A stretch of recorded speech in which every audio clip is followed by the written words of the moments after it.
Welcome to Pindar Poetry. We hope you learned something new. You start by making sure you are signed into the correct Google account and viewing the channel that needs updating. Once done, open YouTube, click your avatar in the top right, and select your channel.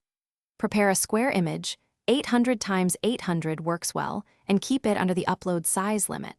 Make sure the image represents your brand and is legally yours. Now you're ready for the first upload action, so go to the channel customization area to continue. You click Customize, then open the Branding tab to add or change your profile picture. Choose Upload and pick your prepared file.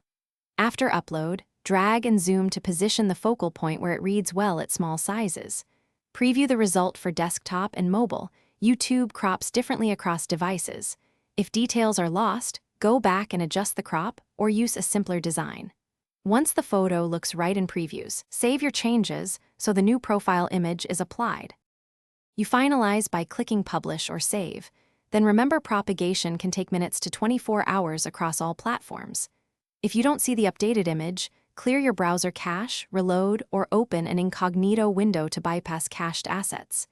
If YouTube rejects the upload, inspect the file format, dimensions, and any copyright flags. Replace with a compliant image and retry. Finally, if alignment looks off later, revisit the Branding tab, tweak the crop, and republish. Thanks for watching. Consider subscribing if we helped you.